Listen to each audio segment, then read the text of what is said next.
Queridos amigos, sejam bem-vindos a mais um vídeo aqui no canal Poptopia. Eu sou o Daniel e no vídeo de hoje vamos conversar sobre esse ônibus. Pois é, ônibus do X Factor do Peter David.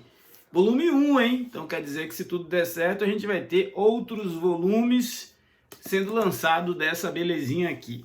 E vamos lá. O X Factor do Peter David é um ônibus em capa dura com 848 páginas e o preço de capa é R$ 349. Mas vocês já sabem, estão cansados de saber que preço de capa é uma ilusão, né? Ninguém compra preço de capa, até porque esse material dificilmente vem em banca. Esses dias esse ônibus estava na promoção, acho que 40, 45% de desconto, enfim, tá saindo 190, 170 reais. Então muita gente aproveitou, inclusive eu. Isto posto, vale a pena? Enfim, peguei para ler, são quadrinhos interessantes, produzidos por Peter David, mas também por outros artistas. A gente tem aqui Fabian Nicieza, Scott Loeb, J.M. DeMatteis, Joey Quesada, isso só para falar de roteirista. Claro que a grande parte desses quadrinhos foram escritas pelo Peter David. Agora, quando se fala em desenho, vixe, aí tem Jay Lee, Larry Strutman, Tom Rainey, Chris Batista, Joey Madureira, Derek Robertson, enfim, bastante gente. Por quê? Porque essa fase do X Factor, ela é um começo de fase que depois vai estar envolvida com diversos crossovers, né? E esse é importante que você saiba na hora de você tomar sua decisão de comprar ou não esse ônibus. E eu já vou começar te dizendo que assim, este review não tem intenção de te convencer a comprar esse ônibus. Por quê? Primeiro, eu acho que o critério inicial para você investir o que vale um ônibus como esse é que você vá depois usufruir desse material. E para usufruir desse material, você precisa ser um profundo conhecedor da cronologia e das histórias de X-Men dos anos 90. X Factor do Peter David já começa depois de uma saga que é a saga da Ilha Muir, onde a gente vai ver 14, 16, 17 mutantes juntos lá e o professor Xavier vai escolher, ou melhor, vai ter que tomar uma decisão de quem que serão aqueles que irão para a mansão Xavier com ele e aqueles que vão ficar para trás, né? E nesses que são descartados de serem X-Men do time principais, temos aqueles que serão os integrantes da equipe do X Factor, né?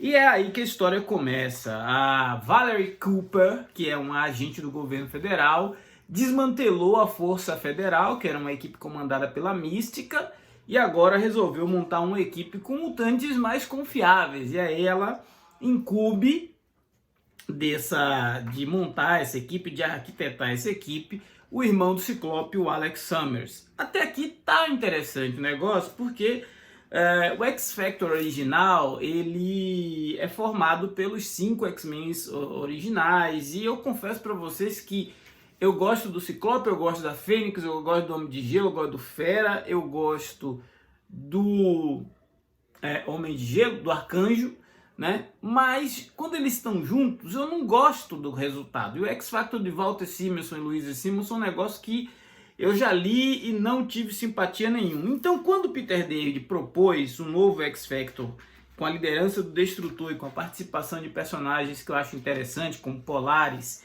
e Mercúrio, eu confesso que me animou esse material, apesar de que é preciso fazer uma seguinte ressalva. Eu li esse material em formatinho, né, algumas poucas vezes quando foram lançados aqui.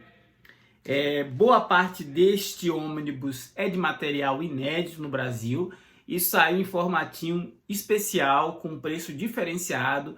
A Abril lançou, se eu não me engano, 2 X Factor especiais para lançar essa fase do Peter David, mas muita coisa ficou de fora e é por isso que esse material acabou sendo atrativo para os fãs de X-Men que queriam ler.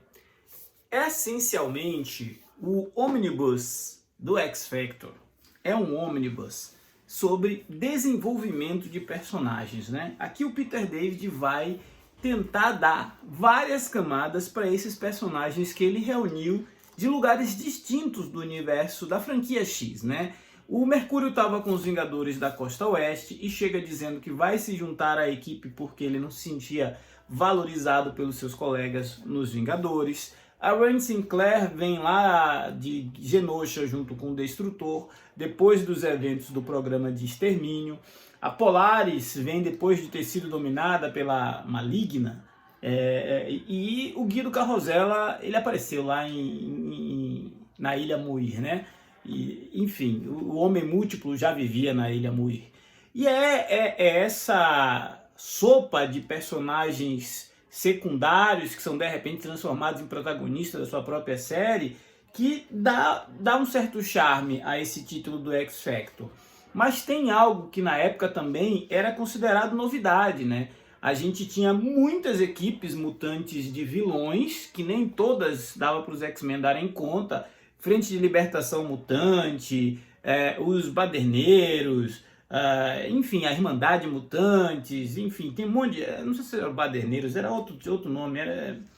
E era para isso que o X Factor servia, né? Para ser a resposta do governo dos Estados Unidos a esses mutantes desgarrados que os X-Men não conseguiam interferir, né? Não conseguiam combater, porque a demanda dos X-Men era para lidar com as ameaças em escala planetária. Então, o X Factor, ele começa ali, primeiro, os maus elementos, né? O X Factor começa a gente ali, primeiramente, vendo eles aprenderem a lidar com uma equipe, depois eles vão começando a ter desafios de entender quem é cada um e cada qual. O Homem Múltiplo e o Guido são amplamente explorados nessas primeiras histórias do Peter David. Então, depois você vai ver assim, os Sinistros, os maus elementos. Você vai ver a Valerie Cooper desempenhando um papel político aqui de seu elo de ligação. Mais pra frente tem um crossover com o título do Hulk, que é muito interessante, é muito divertido. O Peter David também ficou no Hulk durante muito tempo.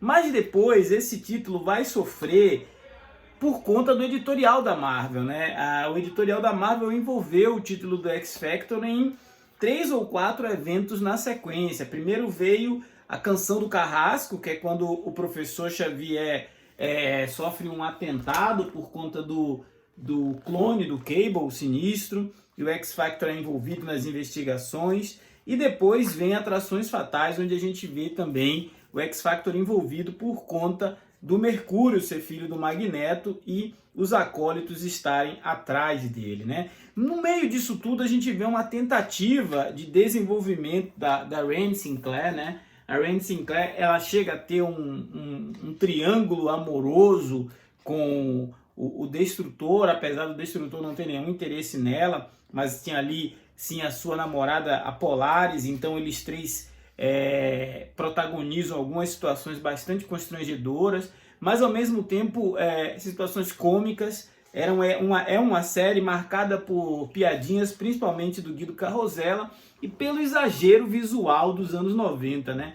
A Polaris, mais pra frente a gente vai ver o visual do Random, que é um personagem meio vilão e tal, e todos os vilões que aparecem, eles têm aquela coisa canastrona de muitas cores, de roupas sobrepostas, de óculos escuros. Enfim, era um Peter David talvez não tão inspirado assim, mas ainda era um Peter David escrevendo X Factor. Muita gente gosta, eu achei um pouquinho abaixo daquilo que eu esperava, mas é um quadrinho divertido. Só não é um quadrinho para qualquer um, tá? É um quadrinho que vai requerer de você conhecimento do que estava acontecendo no universo Marvel dos anos 90. Se você não tinha familiaridade, se você não lia quadrinhos naquela época, você muito provavelmente vai perder boa parte da experiência aqui. Então, por exemplo, tem histórias que só fazem sentido se você ler toda a saga da Atrações Fatais, ou só faz sentido se você ler todo o arco da Canção do Carrasco. Por quê? Porque colocaram nessa edição as partes do X Factor, mas não colocaram o restante da saga que a Panini está publicando em outras linhas, né? E o que tem de positivo nesse Omnibus do X Factor, né? É uma equipe diferente de uma equipe de X-Men, né? É uma dinâmica mais solta, né? Essa é uma equipe onde o Peter David conseguiu não só desenvolver muito desses personagens, mas também tentar introduzir alguns plots, mesmo essa participação ativa da Valerie Cooper, né, como agente do governo, a presença de personagens até então desconhecidos, como acho que são os expatriados, que eram outro grupo que deu o que falar durante bom tempo.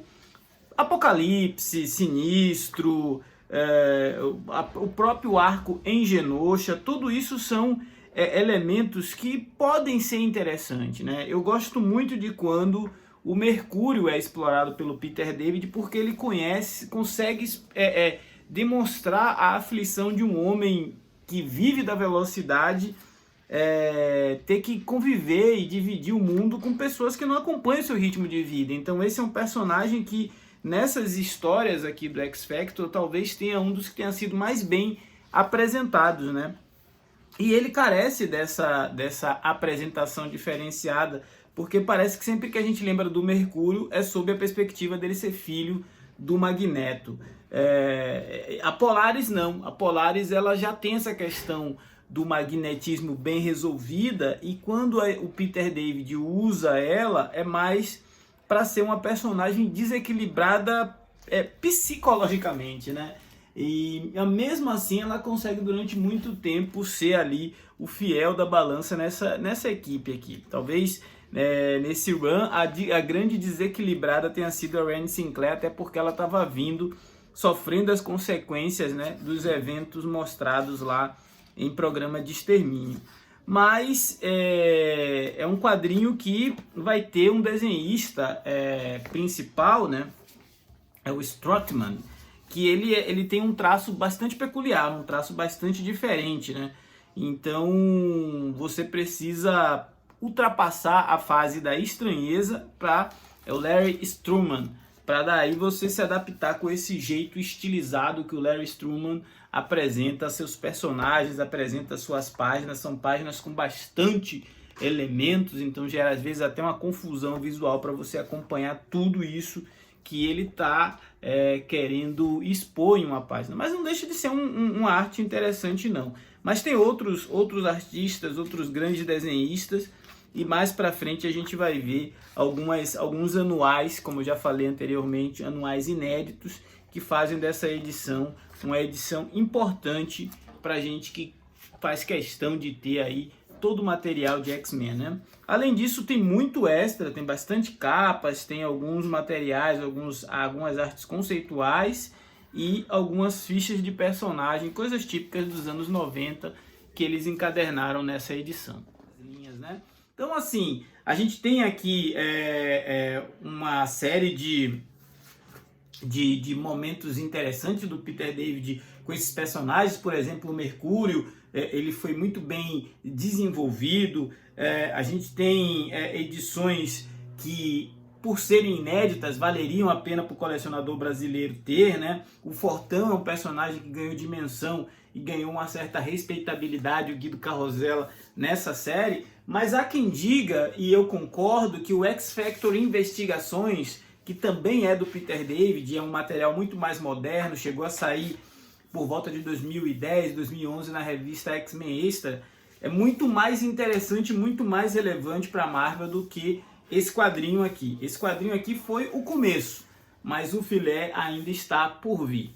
Essa é a minha impressão a respeito desse ônibus. Se você é um leitor novato da franquia X ou da Marvel e viu esse quadrinho em promoção e está querendo embarcar, tem coisa mais interessante dos X-Men e do universo Marvel disponível nesse mesmo formato para você explorar. X Factor eu deixaria para um momento quando você tiver mais embasamento.